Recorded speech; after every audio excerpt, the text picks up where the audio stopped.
Hello students. तो आज हम नया चैप्टर स्टार्ट करने जा रहे हैं, एरिया रिलेटेड टू सर्कल। जैसा कि मैंने अपने ट्रिग्नोमेट्री का वीडियो ओवर करते वक्त जब हम उसका पूरा ओवर हो गया था सिलेबस, तब मैंने बोला था कि एरिया रिलेटेड टू सर्कल हम स्टार्ट करेंगे। तो आज हम वही स्टार्ट करने जा रहे हैं। एरिया रिलेटेड टू सर्कल पूरा सर्कल के ऊपर डिपेंड है। और एक बात जो मैं अपने हर वीडियो में, हर बेसिक के वीडियो में बोलती हूँ कि बेसिक पे कंसंट्रेट करो, बेसिक को अच्छे से अंडरस्टैंड करो, क्योंकि अगर बेसिक स्ट्रांग होगा तो डेफिनेटली आपको चैप्टर जितना भी टफ हो आपको इजी ही लगेगा। ठीक है, तो वही चीज कि आज हम अपने इस वीडियो में बेसिक पे ही कंसंट्रेट करने वाले हैं। वही बात, पर्दे के पीछे की कहानी। ठीक है, तो आज हम पर्दे के पीछे की कहानी के ऊपर ही चलने वाले हैं। तो स्टार्ट करते हैं। ये चैप्टर पूरा का पूरा फॉर्मूला बेस्ड है। ठीक है, तो बहुत इजीली हम फॉर्मूलाज को अंडरस्टैंड करेंगे और फिर नेक्स्ट वीडियो से हम इसके सम करेंगे। तो सर्कल, सर्कल पता है, बिल्कुल राउंड शेप में जो भी होता है सर्कल होता है। आपको पता है, जो भी साइड से बनी हुई जो भी शेप होती है उसे हम पॉलीगन बोलते हैं। ठीक है, पॉलीगन। लेकिन ये पॉलीगन का एरिया या वो जो आता है पेरीमीटर वगैरह आता है, तो वो हम नॉर्मली सॉल्व कर लेते हैं। लेकिन जब हम कर्व रूप में कोई भी चीज लेते हैं तो उसके हर चीज में पाई का यूज होता है। ठीक है, पाई क्या होता है? पाई की वैल्यू होती है 22/7 या 3.14। ये एक अप्रोक्सीमेट वैल्यू है, एग्जैक्ट वैल्यू नहीं है। अगर आप 22/7 को डिवाइड करके देखोगे तो non terminate non repeating number है। ठीक है, तो एक तरह से पाई एक इरेशनल नंबर है, रेशनल नंबर नहीं है। Non terminate non repeating number. Okay, तो इसको सर्कुलर फॉर्म में जब भी एरिया या कोई भी हम इसका सर्कमफ्रेंस या कोई भी वैल्यू फाइंड करेंगे तो पाई का यूज डेफिनेटली करेंगे। ठीक है, तो ये जो सर्कल होता है, सर्कल के बिल्कुल यहाँ पे ये होता है सेंटर। ठीक है, और सेंटर से सर्कल के ऊपर कोई भी पॉइंट ले लो, इन दोनों को अगर इन दोनों को मतलब सर्कल के ऊपर कोई भी पॉइंट है उसको अगर सेंटर से ज्वाइन कर दो तो ये बन जाता है रेडियस। ठीक है, और रेडियस क्या है? पूरे सर्कल में ऑलवेज इक्वल होता है। आपने यहां से सी ए लिया, ओ ए लिया है, ओ बी ले लोगे या ओ डी ले लोगे, आपका always O A is equal to O B is equal to O D. ये सारे इसके रेडियस है जिसे हम आर से डेनोट करते हैं। ठीक है, और जो इसके ये साइड में जो ये जाती है, ये इसे बोलते हैं सरकमफ्रेंस। सरकमफ्रेंस क्या होता है? सरकमफ्रेंस एक तरह से पेरीमीटर ही होता है। और पेरीमीटर क्या होता है पता है आपको? पेरीमीटर क्या होता है? हम बचपन से पढ़ तो लेते हैं लेकिन पता नहीं होता हमें पेरीमीटर क्या होता है। फॉर्मूलाज लर्न कर लेते हैं और उसके हिसाब से सम सॉल्व कर लेते हैं, लेकिन एक्चुअली पता नहीं होता। पेरीमीटर होता है कोई भी शेप, जो भी हमें शेप दे रखी है उसकी साइड की जो लेंथ है वो, उसे हम पेरीमीटर बोलते हैं। जैसे अगर आपका ये स्क्वायर है तो ये यहां से लेकर ये जो इसकी पूरी लेंथ है, this is the perimeter. Same इसी तरह इसको, ये जो होता है ना, ये इसको जैसे ये पूरा जो होता है ये पूरा एक सर्कमफ्रेंस है। ठीक है, इसे हम मान लेते हैं, मान के लेते हैं एक, अगर आप सोच लो तो ये एक तरह से वायर है। मतलब जैसे हमने एक वायर को ऐसे कर दिया, अगर इस वायर को हम ऐसे ऐसे खोल दें तो क्या होगी? एक सीधी वायर आ जाएगी हमारे पास। ठीक है, तो उसकी लेंथ होती है, तो उसकी लेंथ का जो फॉर्मूला होता है वो होता है 2πr। ओके, 2πr, आर का मतलब रेडियस। ठीक है, 2πr होता है सर्कमफ्रेंस का फॉर्मूला। और इसी तरह जो इसका बीच वाला पार्ट होता है इसे बोलते हैं एरिया। किसी भी शेप के बीच वाले पार्ट को हम उसका एरिया बोल देते हैं।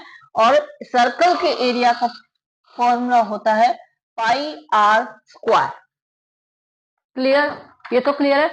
सर्कमफ्रेंस एक्चुअली इन दोनों फॉर्मूलाज का अभी हम यूज करने वाले हैं हमारे आगे इस चैप्टर से रिलेटेड जो फॉर्मूला बनाने हैं उनमें।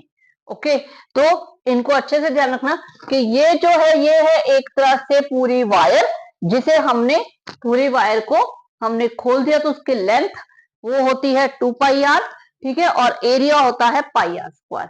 ठीक है, अब अगर हम सेमी सर्कल की बात कर ले, सेमी सर्कल पता है ना, जहां पे भी सेमी आ जाता है उसका मतलब क्या होता है, हम हाफ की बात कर रहे हैं। ठीक है, तो ये आ गया आपका सेमी सर्कल। ठीक है, तो ये जो सेमी सर्कल है, सेमी सर्कल का एरिया, यानी सेमी का मतलब हमेशा क्या होता है, हाफ। ठीक है, तो एरिया जो इसका एरिया है मतलब ये पूरे का एरिया पाई आर स्क्वायर है, अगर इसका आधा कर दे तो आधे का एरिया क्या हो जाएगा, हाफ पाई आर स्क्वायर, उसका बिल्कुल हाफ हो जाएगा। ठीक है, अगर एरिया हाफ है तो सर्कमफ्रेंस भी इसका हाफ हो जाएगा, मतलब हाफ इंटू 2 पाई आर, ये हो जाएगा। यही होगा ना? ये नहीं होगा। अब आई ना बात पर्दे के पीछे की कहानी, एक्चुअली ये नहीं होगा। अब आप बोलोगे मैम क्यों नहीं होगा, अगर हमने एरिया उसका हाफ ले लिया तो सर्कमफ्रेंस भी तो टोटल के सर्कमफ्रेंस का हाफ लेंगे। देखो एरिया के बीच में तो देखो यही पार्ट आएगा, लेकिन अगर हम बात करें सर्कमफ्रेंस की तो यहाँ पे हमने ये पूरा मतलब यहां से लेकर यहां तक हमने लिया। ठीक है, ये वायर थी। अब इसमें हाफ इंटू 2 पाई आर, मतलब अगर 2 से 2 कट जाए तो पाई आर, इसका मीनिंग यहां से लेकर यहां तक हमने हाफ ले लिया, हाफ वाला इसका कट कर दिया। लेकिन ये पार्ट भी तो आएगा, क्योंकि मैंने अभी बताया आपको सर्कमफ्रेंस या पेरीमीटर का मीनिंग क्या होता है, लेंथ, उसके चारों तरफ की लेंथ। तो आपने अगर हम कहे तो इस वायर को तो आपने ले लिया, लेकिन ये वायर कहां गई, ये कहां गई, ये नहीं ली हमने, तो इसका सर्कमफ्रेंस सेमी सर्कल का पाई आर नहीं होता है। ये हम कैसे लेंगे, ये अगर हमारा सेंटर है, ठीक है, तो पाई आर तो आ ही गया, प्लस एक रेडियस और एक रेडियस, ये कितने हो गए, 2 रेडियस, यानी कि 2 आर। तो ये होगा इसका सर्कमफ्रेंस। ओके, ठीक है, तो ये क्लियर है सर्कल का एरिया और सर्कमफ्रेंस, इसी तरह सेमी सर्कल का एरिया एंड सर्कमफ्रेंस।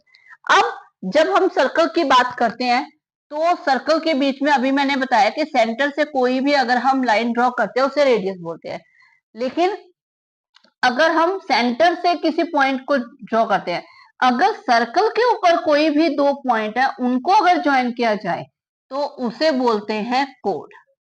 ठीक है, और अगर यही लाइन इस तरह से पास हो जाए तो वो होती है सेकेंट। ठीक है, तो इसकी हमें जरूरत नहीं है, हमें बात करनी है कोड की। इस चैप्टर में हमारे पास कोड बहुत काम में आएगा।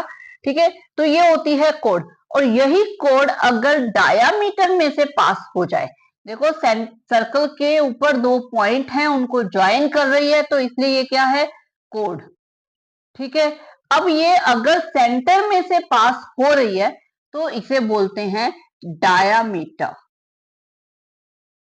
और डायामीटर होती है सबसे लॉन्गेस्ट कोड। ये आपके एमसीक्यूज में इसमें से क्वेश्चन आ जाते हैं, और ये क्वेश्चन बहुत फेमस है, बहुत कॉमन है लॉन्गेस्ट कोड से रिलेटेड, कि डायामीटर जो है वो सर्कल की सबसे लॉन्गेस्ट कोड होती है। बाकी सब जो कोड है उनकी लेंथ इससे छोटी ही होती है, इससे बड़ी नहीं। आप देख रहे हो कि यहां से अगर आप जाओगे, देखो ये वाला पार्ट जो ना ऐसे ऐसे ऐसे ऐसे कम कम कम होता जाएगा, ये कोर्स छोटी होती जाएंगी, और यहाँ पे भी ये कोर्स छोटी होती जाएंगी, लेकिन जो बीच वाला वो सबसे बड़ा होगा। ठीक है, तो अगर आप उसको इस तरह से देखें, ऐसे लो, तो ये भी सबसे लॉन्गेस्ट है। यहाँ से जो पार्ट है वो छोटा छोटा छोटा होता जाएगा, तो यहाँ से जो कोड्स है वो छोटी होती जाएंगी। ठीक है, तो ये लॉन्गेस्ट कोड होती है, और ये कोड होती है। तो ये आ गया आपका कोड, लॉन्गेस्ट कोड, डायामीटर। अब ये जो डायामीटर है ना, ये डायामीटर है। अब डायामीटर से ए और डायामीटर से बी, आप देख रहे हो ये दो रेडियस भी हैं, इसमें दो रेडियस भी आने हैं, यानी कि D इज इक्वल टू आ जाता है 2R, क्योंकि एक आर और एक आर, मतलब हम D को क्या लिख सकते हैं एक तरह से ओ ए प्लस ओ बी लिख सकते हैं। ओ ए भी आर है और ओ बी भी आर है, तो ये क्या बन गया 2R। ठीक है, तो इसका मतलब रेडियस का डबल जो है कर दो तो वो क्या हो जाएगा डायामीटर। और अगर डायामीटर दे रखा है तो उससे रेडियस निकालना हो तो वो उसका हाफ करके आ जाएगा, 2 इसके डिनोमिनेटर में आ जाएगा। ठीक है, तो यहां पे आप इसे पाई आर प्लस डी भी लिख सकते हो। ओके, तो क्लियर हुआ जितना कुछ हमने यहाँ पे पढ़ा। ठीक है, रेडियस आ गया, सेंटर आ गया, कोड आ गया, डायमीटर आ गया, सर्कमफ्रेंस आ गया, एरिया आ गया। ठीक है, तो अब हम चलते हैं आगे। इसमें हम बात करेंगे सेक्टर और सेगमेंट की। ठीक है, सेक्टर और सेगमेंट की देखो, जब एक सर्कल आता है, ठीक है, ये पूरा सर्कल हमारे पास है, लेकिन इसमें से अगर हम इसका एक ये पार्ट ले लें तो इसे क्या बोलेंगे? इसे बोलेंगे हमने एक सेगमेंट ले लिया, मतलब मान लो एक सर्कल शेप का, मान लो आपके पास कोई क्या कह सकते हैं, कोई केक है, केक का इतना सा पार्ट ले लिया, तो ये क्या हुआ, ये हुआ, तो इसे बोलेंगे हम एक सेगमेंट। ठीक है, अब ये देखो ये सेगमेंट है, अगर हम कहें इसे मैं नाम दे दिया X Y, X Y code के साथ जो हमारा पार्ट बन रहा है उसे हम बोलते हैं एक्स वाई कोड के साथ, और एक हमारा ये पार्ट भी बन रहा है, ये देख रहे हो, ये पार्ट, इसे क्या बोलेंगे? इसे हम बोलते हैं आर्क। ये जो राउंड शेप में चीज आ जाएगी, आपके पास पूरा सरकमफ्रेंस है, ये मैंने बोला था, ये पूरा आपके पास सरकमफ्रेंस है। ठीक है, ये सरकमफ्रेंस है, इस सरकमफ्रेंस का अगर आप कोई पार्ट ले लेते हो तो उसे बोलते हैं आर्क। एक्चुअली ये पूरी आर्क ही होती है, कर्व शेप में होती है, पूरी क्लोज शेप बन जाती है। तो इसमें से अगर आप कोई एक आप ले लो कर्व शेप में तो वो आर्क हो जाती है। ठीक है, तो यहाँ पे हम क्या देख रहे हैं, एक कोड और आर्क के बीच का अगर कोई पार्ट है तो उसे बोलते हैं सेगमेंट। ठीक है, अब लेकिन एक्स वाई कोड और एक्स वाई आर्क के बीच का पार्ट तो ये भी हुआ एक तरह से, अगर आप दूसरे ढंग से देखो तो ये भी एक्स वाई कोड और एक्स वाई आर्क के बीच का पार्ट है। ठीक है, तो इसलिए क्या किया जाता है, इन दोनों सेगमेंट को नाम दे दिया जाता है। ये क्योंकि छोटा छोटू सा पार्ट है, छोटू, तो इसलिए इसे बोल दिया जाता है माइनर, माइनर सेगमेंट। और ये बड़ा है तो इसे बोल दिया जाता है मेजर सेगमेंट। ठीक है, बड़ा है उसे मेजर, छोटा है उसे माइनर, क्योंकि हमें इन दोनों को अलग अलग डिस्क्राइब करना पड़ेगा, अलग अलग इनका एरिया फाइंड करना पड़ेगा। ठीक है, इसी तरह अगर आपको इस पूरे सर्कल में से, जैसे मैंने बोला केक में से आपने एक इस टाइप का पार्ट बिल्कुल ऐसे काट के अलग कर दिया तो आपने एक सेगमेंट अलग कर दिया। अगर आप एक इस तरह से पिज्जा स्लाइड की तरह पार्ट अगर आप अलग कर देते हो, ठीक है, एक पिज्जा स्लाइड की तरह अलग कर देते हो, तो उसे बोला जाएगा, इसे हम बोल देते हैं सेक्टर। ये क्या हो जाता है, सेक्टर। ठीक है, पिज्जा स्लाइड होता है ना, उसे यहाँ पे बोलते हैं सेक्टर। अब सेम अगेन वही चीज, यहाँ पे ये जो सेक्टर बनता है ये किस किस के बीच में बनता है, एल एम आर्क और दो रेडियस के बीच का पार्ट है।